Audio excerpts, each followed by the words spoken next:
भगवान श्री कृष्ण ने 16,108 रानियों के साथ विवाह किया है।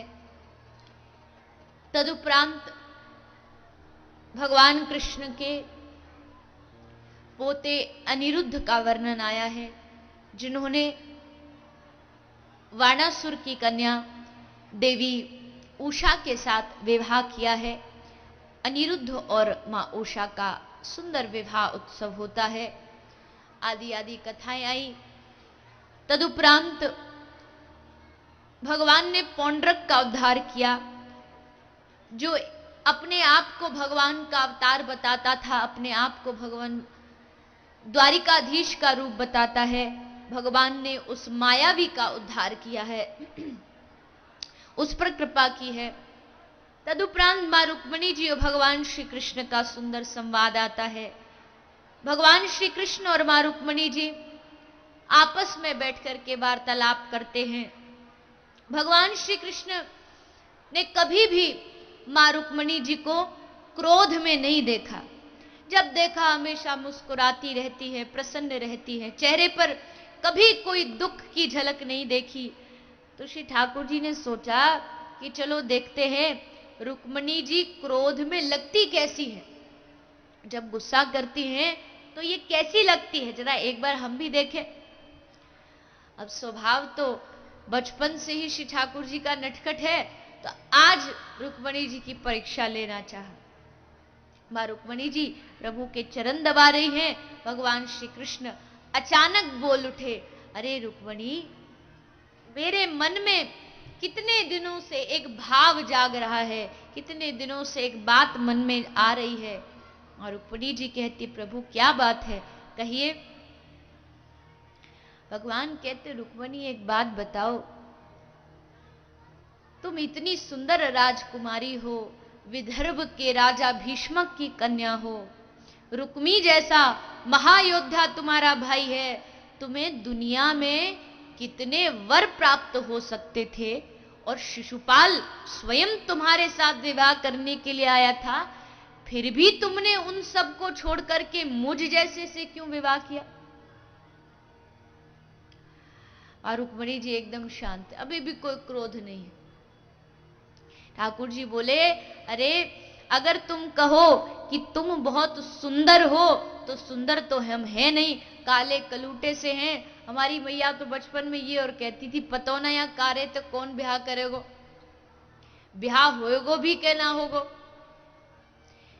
सुंदर हम हैं नहीं, हमारे माता पिता का कुल खानदान का कोई पता नहीं। कोई कहता यशोदानंदन, कोई कहता देवकी नंदन, आज तक कंफर्म ही नहीं, पता नहीं हम बेटे किसके हैं। कोई कहता देवकी का, कोई कहता यशोदा का, कुल खानदान का पता नहीं। अगर तुम कहती हो कि प्रभु आपको भजने वाले बड़े महान लोग हैं, तो ऐसा भी नहीं, क्योंकि जिनको खाने पीने को कुछ मिलता नहीं, वो बाबा जी होके झांझ मजीरा लेके हमारा नाम गुणगान करने लगते हैं, फिर भी तुमने हमसे क्यों विवाह किया। मां रुक्मिणी जी तब भी एकदम शांत बैठी रही, कोई क्रोध नहीं। ठाकुर जी ने देखा ये तो क्रोध कर नहीं रही, अब क्या करें।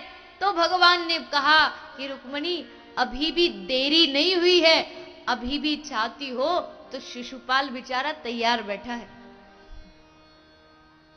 अब एक पुत्र हो घर में और फिर कोई पत्नी से ये कहे कि अभी भी देर नहीं हुई हो, तुम सोच सकती हो, तो पत्नी क्या करेगी।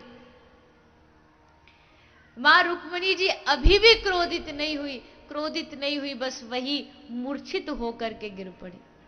अब जैसे मूर्छित हुई, ठाकुर जी घबराए, ये तो गड़बड़ हो गई। अब पानी डाल रहे हैं, पंखा चल रहे हैं, किसी भी तरह रुक्मिणी उठे जागे।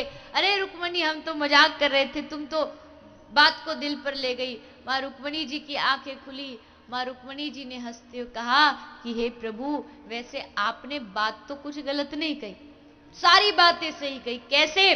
आपने कहा कि आपके कुल खानदान का पता नहीं, माता पिता का पता नहीं, तो प्रभु सही तो है, जो जगत का पिता हो, भला उसका माता पिता इस दुनिया में कौन हो सकता है। आप तो जगत पिता हो। फिर आपने कहा कि हम तो काले कलूटे से हैं, हम तो सुंदर नहीं। मां रुक्मणी जी कहती है, ठाकुर काले हो तब इतना कमाल करते हो, अगर गोरे होते तो न जाने क्या करते।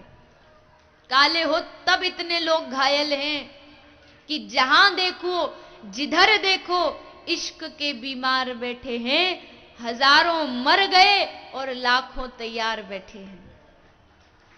हर बार उनके दीवानों की कोई कमी नहीं, लाइन लगी रहती है प्रभु के दरबार में, आज तक उनके दीवानों की कोई कमी नहीं है।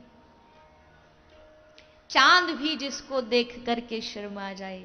भक्त कहता, प्रभु कभी समय मिले तो अपना चेहरा दर्पण में देखना, कितने सुंदर लगते हो। इसलिए प्रभु आपसे ज्यादा सुंदर नहीं। और फिर आपने कहा कि मेरा भजन तो वो करते जिनको खाने पीने को कुछ मिलता नहीं, चलो बाबा जी बन जाए, खाने पीने को भी मिल जाएगा, ठाकुर जी का नाम भी हो जाएगा। रुक्मणी जी कहती है, हे प्रभु जिसके पास आपका नाम रूपी धन हो, भला उससे धनवान इस दुनिया में और कौन हो सकता है। जिसके पास हरिनाम का धन है वो दुनिया का सबसे बड़ा धनवान व्यक्ति है, क्योंकि धन तो हजारों के पास था, लाखों इस दुनिया में आए भी, लाखों चले भी गए, लेकिन आज तक नाम उसी का याद है जिसके पास नाम रूपी धन हो। मैं आपसे पूछूं, आपके पिताजी, अपने अपने पिता का नाम किस किस को पता है? सभी को पता है, सब जानते हैं। अपने अपने दादा का नाम किसको पता है? अपने अपने परदादा का नाम किसको पता है? अपने परदादा के दादा का नाम किसको पता है?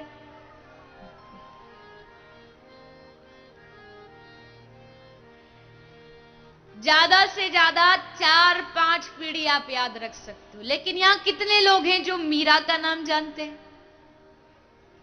यहां कितने लोग हैं जो ध्रुव का नाम जानते हैं?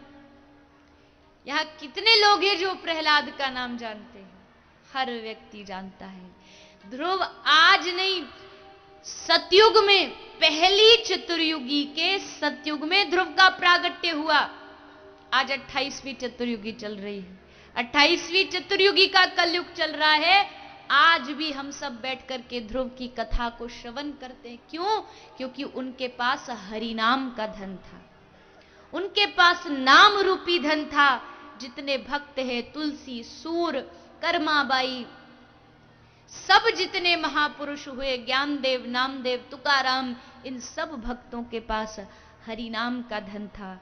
इसलिए सबसे बड़ा धनवान वो है जिसके पास नाम का धन आ जाए।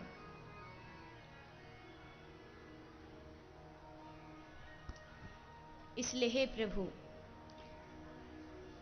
हम सब प्रभु की बातों को सुन के, मां रुक्मणी जी की बातों को सुन के प्रभु प्रसन्न होते हैं, और मां रुक्मणी जी की जो परीक्षा लेनी चाहिए, मां रुक्मणी जी उसमें पास हो गए।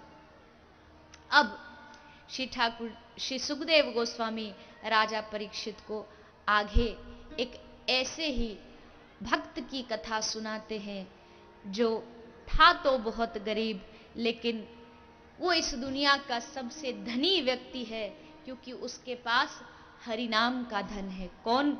श्री सुखदेव जी ने वर्णन किया, कृष्णस्य सित सखा कश्चिद ब्राह्मणो ब्राह्मवित्तभ विरक्त इंद्रियार्थेषु प्रशांतात्म जितेंद्रियः। एक भगवान का भक्त है जिसका नाम है सुदामा, परम भक्त है भगवान का, विरक्त इंद्रियार्थेषु। ये बहुत बड़े विरक्त है, बहुत बड़े सन्यासी है। किसी ने पूछा, सुखदेव जी ने विरक्त शब्द का उपयोग क्यों किया? क्योंकि विरक्त तो वो है जो सन्यास ब्रह्मचर्य धारण किया हो, जिसका घर बार ना हो, परिवार ना हो। सुदामा जी के पास तो सब था, फिर वो सबसे बड़े विरक्त क्यों हैं? तब वर्णन आया कि बात ये बड़ी बात नहीं है कि आप कहां रहते हो, आप सन्यास धर्म में हो या ग्रस्त धर्म में हो, आप ब्रह्मचर्य में हो या आप किसी भी धर्म में हो। बड़ी बात यह है कि आप भगवान के कितने करीब हो। श्री चैतन्य महाप्रभु कहते हैं, गृहे थाको वने थाको, सदा हरि बोले डाको। सुखे दुखे भूले ना को, बदने हरि नाम करो रे।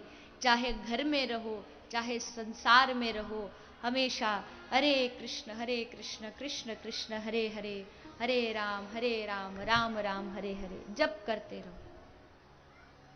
उसका नाम अपने मुख पर रखो, चाहे फिर तुम संसार में रहो, चाहे ग्रस्त में रहो। बात यह है कि आपकी जिह्वा पर भगवान नाम कितना है, आपका जीवन संयम में कितना है।